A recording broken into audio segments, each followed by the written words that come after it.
afternoon, ladies and gentlemen. Welcome to another exciting Propagandacast from your host, Imperial Dane, Master Propaganda Hero / Defender of the Fatherland. Off here to another exciting Propagandacast on a lost glider between the north. We got here Zerg fighting for the Wehrmacht to Germany, Deutschland, taking on the role of 112th Panzer Brigade. Versus the south, we got no one fighting for the Wehrmacht, USF, the 3rd Infantry Division here, a rank 16 player by the way, so clearly not a slouch from Korea. Zerg here still from Taiwan. I can't quite remember his rank at the moment, though he is also pretty high rank with the Wehrmacht. We got an Ostrom MD42 start there for Zerg with the no one going for double rifle start, quickly moving towards the CoH on there with some tank trap to provide some initial makeshift cover there.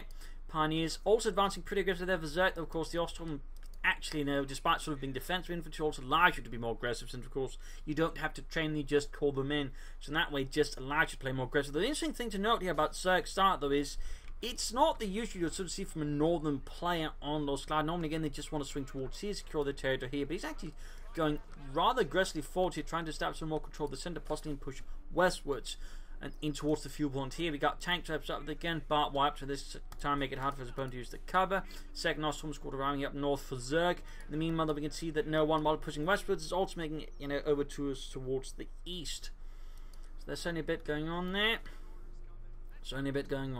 Pioneers advancing on the centre, the MG42 coming up there. He's basically wired off the church entrance, so he can basically pop the MG42 into it and basically prevent his opponent from rushing in there at any point, even if he has to abandon the church. Ostrom, they're quickly popping out in their heads to check around this, see if there's any enemies about there, imagine.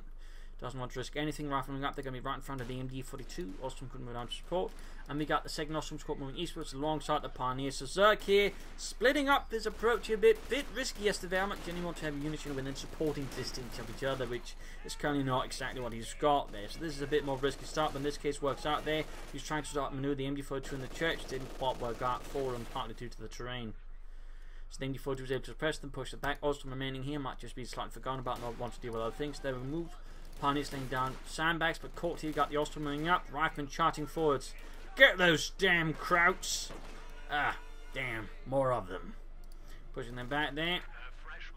Mortar out there for Zerg, possibly expecting a mortar for his own, but then again, the mortar is just pretty good support to have. Ostrom now switching in support, occupy the church, while the infantry now moving eastwards, support and territory in the east. That's very good again. Nice flute machine gun movement. If he just pops from house to house, it certainly means he's got it going there. It's not just going to be locked down in one part. And as you realise again, there's more here. He actually then takes the opportunity to move the Ostrom inside the church. In fact, it's either going to hit the fuel point, it's going to hit the cut-off point there. Other riflemen helped by the MG42. Ostrom in support. The MG42 there, you always can risk losing it if there's too many riflemen around. But there you go, one squad pushed away. Good by a bit of time. In fact, we already got veterans, one here on the MG42. 3 kills for the fatherland. And then they accidentally run straight in front of the MG42. But there you go, gets another kill on the MG42. And I believe he's actually using the face orders there to quickly just shift around the MG42 so and try and predict his movements. So it actually moves a bit faster than normal would. There you go, hitting the fuel point. Not a CoH one though, interesting enough. He could have gone for it, but he's very much more specific on hitting the fuel point itself. I'll wait. Take up there going on for Zerg, having won a few sort of initial engagements there versus no one, and the 3rd Infantry Division slightly battling under the initial assault here of the 112th Panzer Brigade, which was sort of the late series of Panzer Brigades. I think there's like 2 or 3 series overall. Basically, as the later series, they got less well equipped in many ways. Like the initial ones had a lot of assault rifles, half tracks, Panthers, you name it. As the later ones had to make do with trucks, Panzer Force, and Stoogs. But on the other hand, they did have slightly better armaments and combined arms. But at that point, they're basically just like mini Panzer divisions. Except they didn't have the training either of them.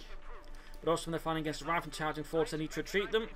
Mortar in the point. There we got Lieutenant here. And Pearson taking it back there. Has he actually gone for Lieutenant, or is that just my imagination? No, he is taking for the Lieutenant there. Rifleman sitting up for the east. Ostrom moving up there. And there you go. Pearson basically sort of threatening the area. Could threaten the CoH point there for Zerg as well.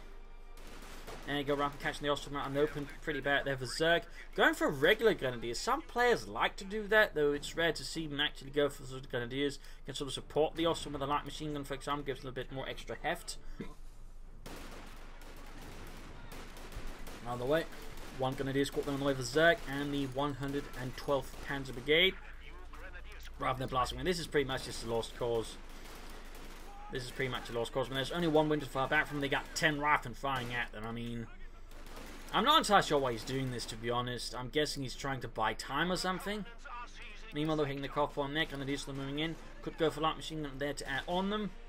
Like to make a nice company going up there for Zerg. Got rifle moving up the west side there, mortar a bit exposed. We got the M20 following up there for no one. Could go for a 50 caliber instead here initially, but he opts for the M20 to more aggressively pursue Zerg and his forces to harass him. Definitely one way of doing it. Rifle moving up there, he is cleared out the wire bit there.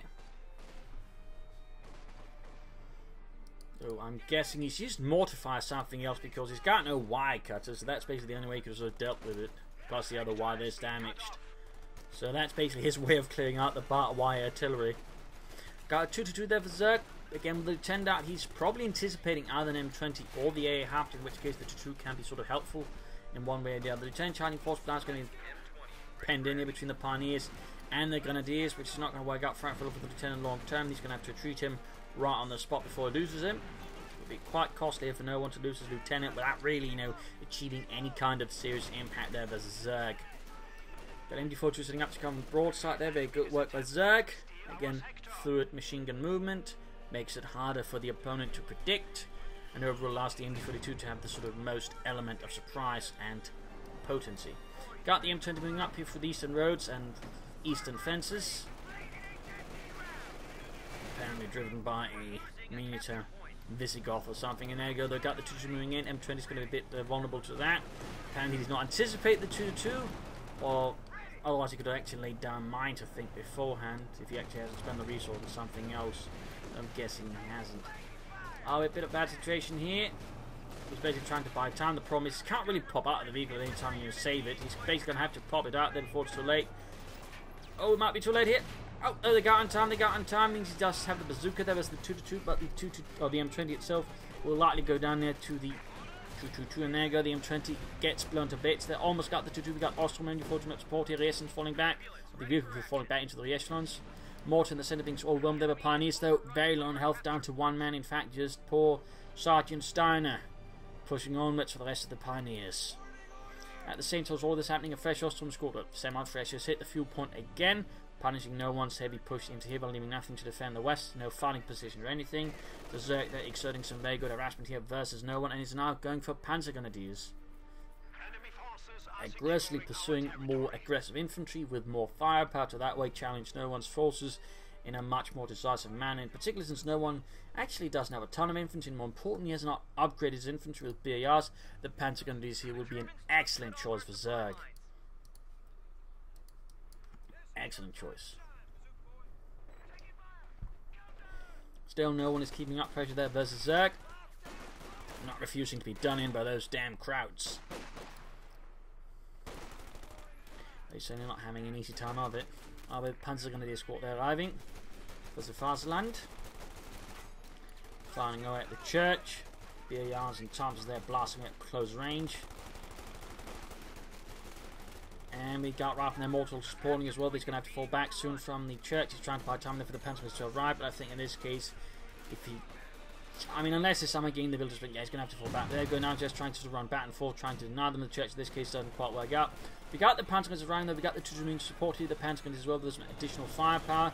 And there you go, quick bang grenade. Got nice hit there. 2 rolling up with the vehicle nearby. Ralph comes back in. Lieutenant up to cover the other side. Good hit in the 2-2 by the crew there. Artillery fire raining down the Panzers. There you go, but the Panzer Grenadiers make short work of the Lieutenant and his men, cutting them down to size. Pioneers coming up to help flush out the rifle squad there. But taking losses from mortar fire there. Apparently the rest of the squad was several paces behind. Ultimately, though, the presence of a German mortar does pull them out of there. In the east here, we got the 2-2 dealing with the Eastern supported by Grenadiers, but there were light machine guns in the far west. Also from there, falling back here, away from no one's advancing forces there. So, a lot of action here across the map. As Zerg makes for a bigger push up for the center M4 coming up, we got the American mortar still blasting away mercilessly. Back at no one's space, we got healing reinforcement. We got weapon racks going up. There's a good open up for some BARs, which would certainly, I think, be quite useful here for no one at the moment. There's a Zerg, increase the firepower of his riflemen. And of course, the Lieutenant upgrades him as well quite exponentially, and would certainly also give the Panzer Grenadiers much more of a challenge. We got the Pioneers while they're patching them up. That's the front line. And over here, Ostrom being flanked with the Rifleman, not a good position. Again, only one window to fire from. That is pretty much just advantageous for the Rifleman, no matter how you look at it. Getting near the mortar crew. Pioneers bring up for the center. We got the rifle coming from inside the house. More riflemen to support.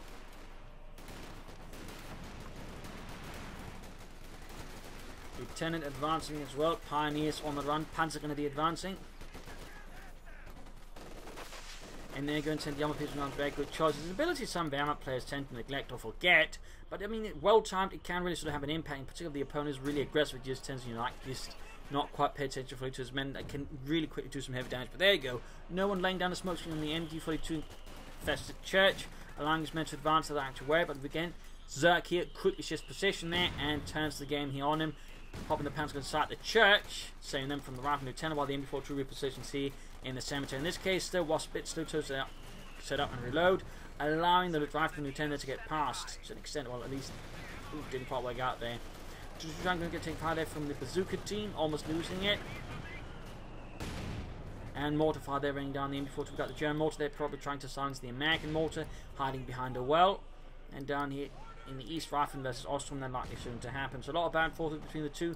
No one, by the way, has gone for doctrine. It's going to be armoured companies that's going to realise, or at least feels like his situation is quite not good to just go for medium armour, so he's going to try and rely on Collins, probably M10. So he's feeling like the match probably is in favour of Zerg.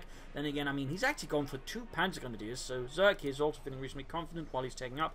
He's also been the one that's been able to consistently harass his opponent's field. So I mean, in that regard, no one is making a reasonably, competent choice. I mean, again, just hold relying on Collins. I'm not saying you're going to praise that, but I can understand why, and it certainly, makes sense considering the overall circumstances. As we got the Panzers they're pushing in, punishing is otherwise, not very upgraded rifle, where the Panzer Grenadiers will generally, do quite well, as long as it doesn't do anything too silly with them. More Pioneers for Zerg. Imamia Pioneer.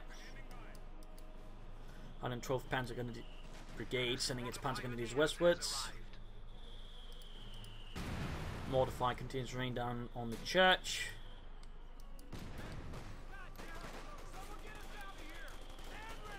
Got the MD-40 setting up. The rifle lieutenant's going to charge straight into that Panzer's occupying the church here. A lot of firepower going on. Does he need grenades? He does not. No smoke screen either. The lieutenant's going to have to fall back there. Before it's too late. Oh, well, I think no one might want to consider not attacking into the centre of the map. They're trying to, go for some deeper flanks against his opponent, leaving something to sort of defend around here against opponent pushes forward. But actually just trying, outmaneuver Zerg instead of just trying to attack forts, because Zerg here is clearly quite prepared for it with mortars, machine guns, and an awful lot of well-equipped Panzer Grenadiers. We do have a small outflanking force in the south. Riesland's vehicle crew and the captain, so that means, of course, he's definitely committing fully to the call in there. He's going to probably go for the captain there for the bazooka, maybe an anti-tank gun or 2, or pack houses. I mean, a pack house would actually be pretty good there for sort of keeping Zerg on his toes and a bit more on the defensive. Our Panzers are doing what they can, but ultimately forced retreat even as they gain retreat 2, leaving behind poor Otto to die. Well, he's already dead, so. Other Panzer squad here forming up as a blocking unit there, making it a bit harder for no one to join up this force. We got more BARs there certainly going up. Has he double upgraded lieutenant? He has not. Generally, I always recommend, if you got BARs and you got a lieutenant, give him another BAR, because the lieutenant with double BARs is a monster. An absolute monster. Got the MD-42 quick suppression of all the troops. We got incendiary once again, quick to pop it whenever necessary, landing a few extra hits and getting very close to Veteran 3 already. Pioneers there, building up support, call back in his base. Panzer going to healing themselves up while reinforcing. You can quickly go for Stuka, going for an Austrian. He might, of course, try and go for the Panzer IV first. The Panzerkampfwagen 4. Back here at no one space, healing reinforcement going on. Got a 50 cover crew there, the Mardus, to hold down those Krauts heads. And here we got the Austrian as the vehicle crew. We got the Grenadiers holding outside the house with the light machine gun. A lot of flanking harassment now going on. Maneuvers. Let's just trying to charge head on at the others' positions. That is good. That is good. Rather than moving up here. Grenades here that would be, I think, helpful for no one. Then again, with both weapon racks and grenades, you'd really be suffering from munitions loss. So that's probably not something that should be a priority. They probably should work to keeping his munitions count a bit more consistent. That's not going to be a bad idea there for no one. And the 3rd Infantry. Bit of shooting here. We've got Riesen versus the Osthuben. And Captain there also falling back. Rather occupying the church, so they think a single... No, double BRs, there we go. Certainly very good. Well, not for the Germans, obviously, but I'm pretty sure no one isn't quite particularly concerned with what they think. No one there very close to the M10, but Zerg here is also pretty close to the Panzer IV, and he's probably going for the Panzer IV because he's seen the lieutenant, he's seen the captain, he knows he's got a pretty decent, sort of harassment streak against his opponent, so he's feeling he can just go for the Panzer IV. He doesn't have about any armour, and if he does, it's not going to be anything catastrophic because, at most, his opponent can push out a Stuart. But that Stuart's not going to completely, demolish Zerg very fast, so that's going to work out there. The one thing, in Zerg's credit, or no one's credit, is he's actually been able to keep himself quite far ahead in victory points, so it's not like, Zerg is just in complete control. No one, is still having some impact here. And then again, he's not getting stuck down in the meat grind. I mean, we are seeing, some good play here. It's just Zerg is probably to an extent hitting with some elements you don't usually see from the bout, which includes a bunch of Panzer Grenadiers. Like most players just commit to either a lot of Grenadiers or a lot of Osthuben, but rarely you sort of see a mix, and you won't see a player go for, say, a bunch of Panzer Grenadiers.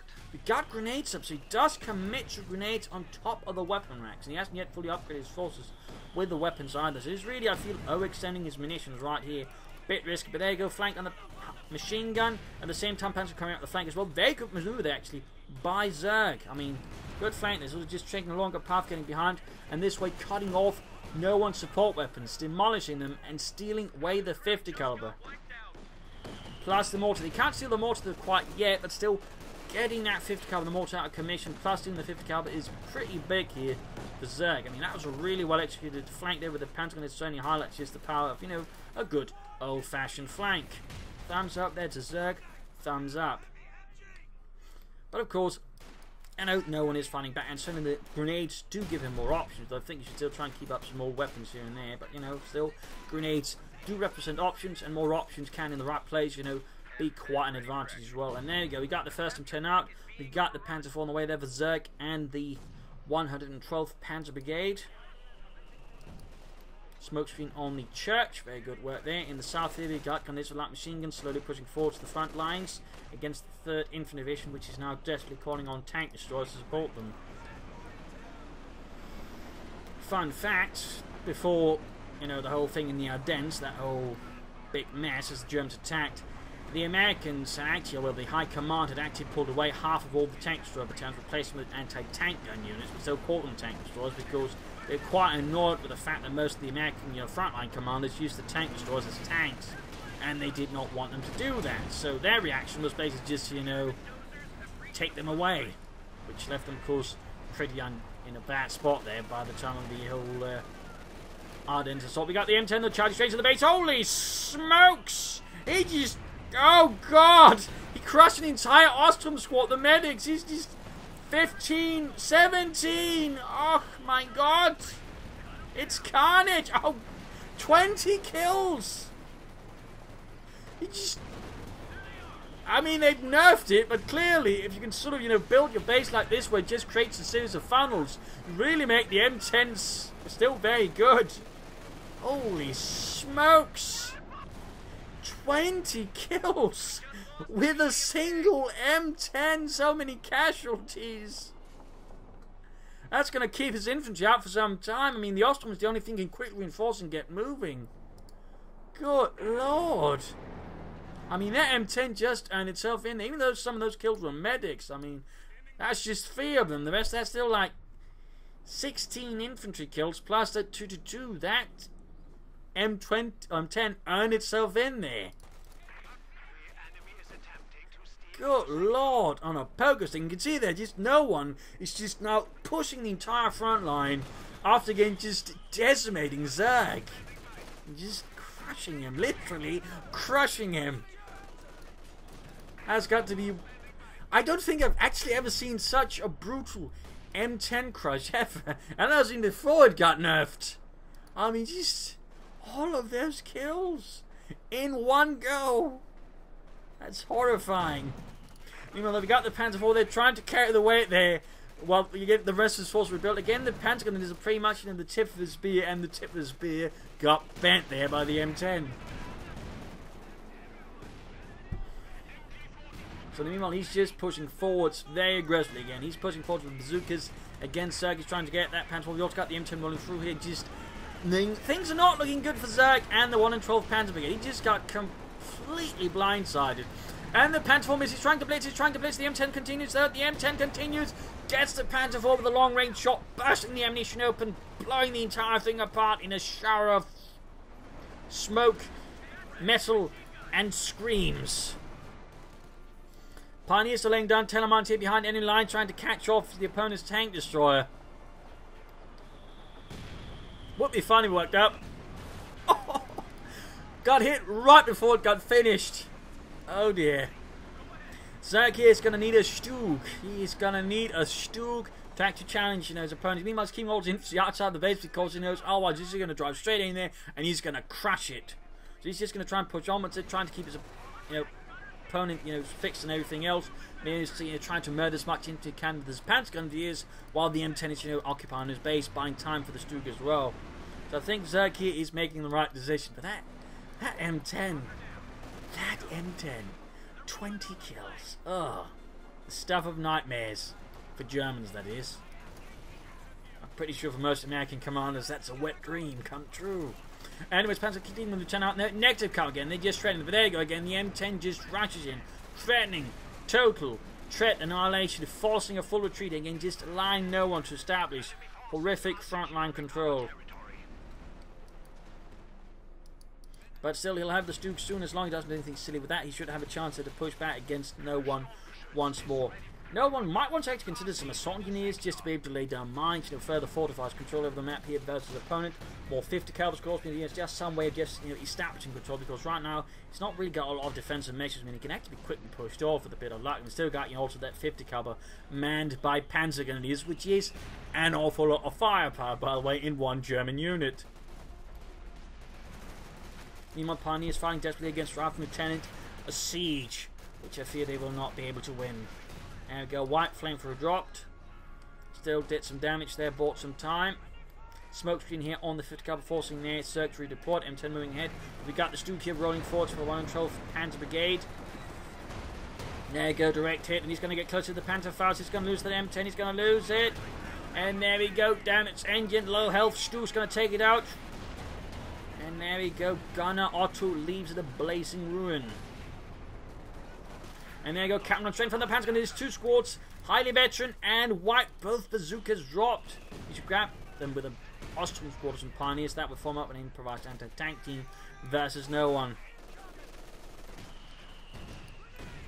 A lot of back and forth action, a lot of harassment, aggression, and just whatnot. Big crew there upgraded with a second bazooka as well at some point. Rather, they need to be careful. They're surrounded by Panzer Grenadiers. If it lingers too long, the Panzer Grenadiers could get off a wipe there. So it's getting at FT2, and some of them, one of them close to FT3, they do have quite the potential of doing some serious harm.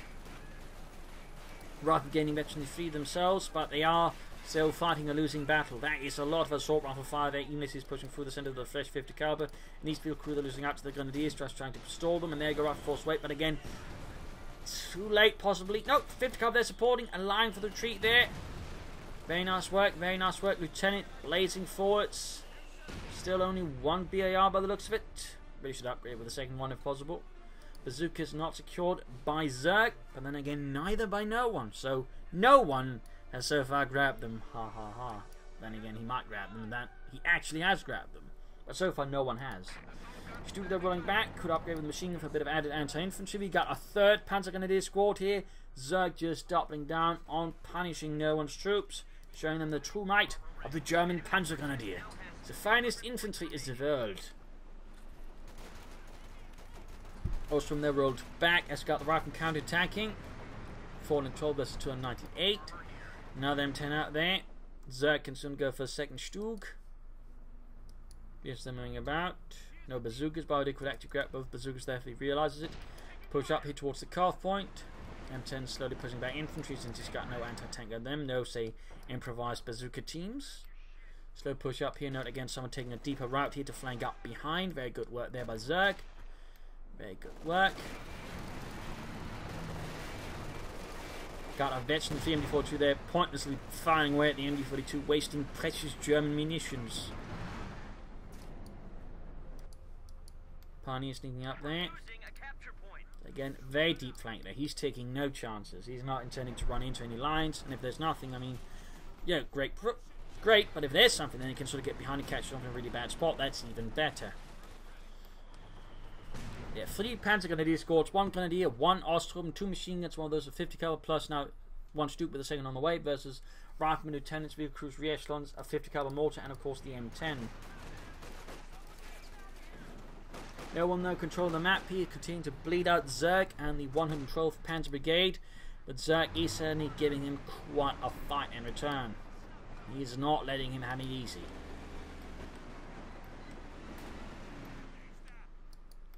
Panzer Grenadier advancing, again flanking, always looking to flank his opponent if possible, particularly with the Panzer Grenadiers. Also, his men are spread out. They can still support each other, but they can't just, be caught by a machine gun, and that's, it. Very good work. He's going to need more support, though, here. The M10's running about. Stu's quickly moving in. He might be, of course, worried about bazookas and whatnot, or the potential for another M10 hiding somewhere.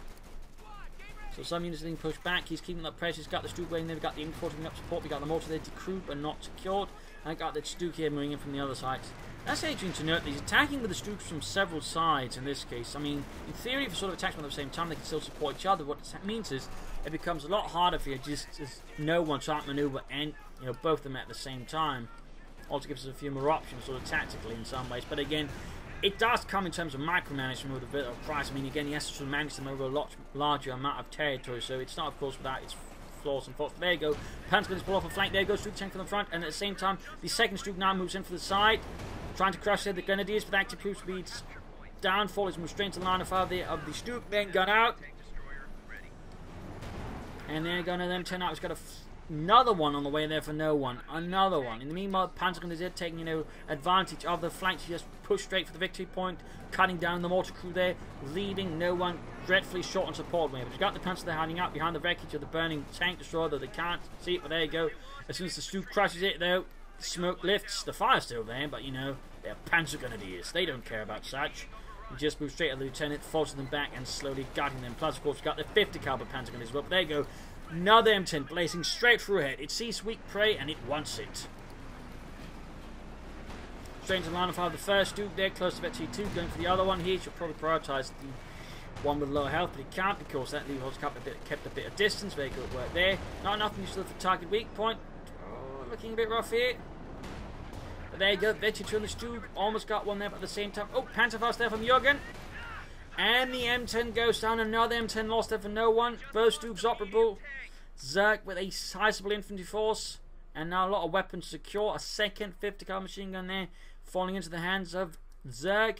And even just sacrificed the Ostrom to secure himself a second mortar. So he has a lot of firepower there at hand to deal with no one with. 3rd Infantry has been battered here under the relentless assault of the 112th Panzer Brigade, but he still keeps at it, calling in assault units to have some kind of infantry. That way, challenge the Krautwiths.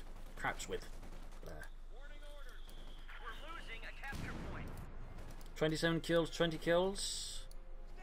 As I say, Panzer Grenadiers are pretty good. Pretty good.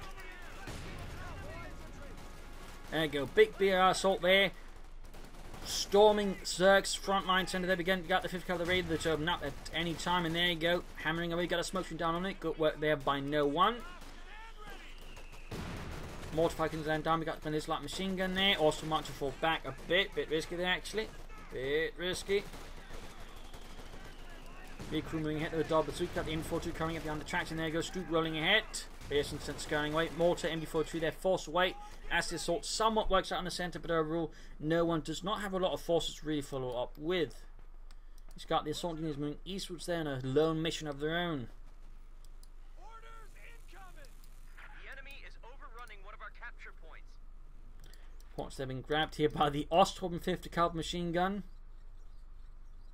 You can count on Ostrom to carry this really heavy machine gun. I like this. Demo charge down there. He hasn't grabbed the victory point. Bunker up here, probably machine gun bunker to help cover the cough point. That feels like it's a bit too far away to actually cover it. That of course might just be my inability to judge those things without really actually seeing it. Then again, he might have misjudged and actually placed it too far away. We'll find out. We'll find out. He's still got a victory point, but no one has rather lost a lot there. He's rather lost a lot again. He's, I think, underestimated just the power of the Panzer Grenadiers and also just Zerg's ability to flank and outmaneuver him, which has really left no one in a bit of a lurch there.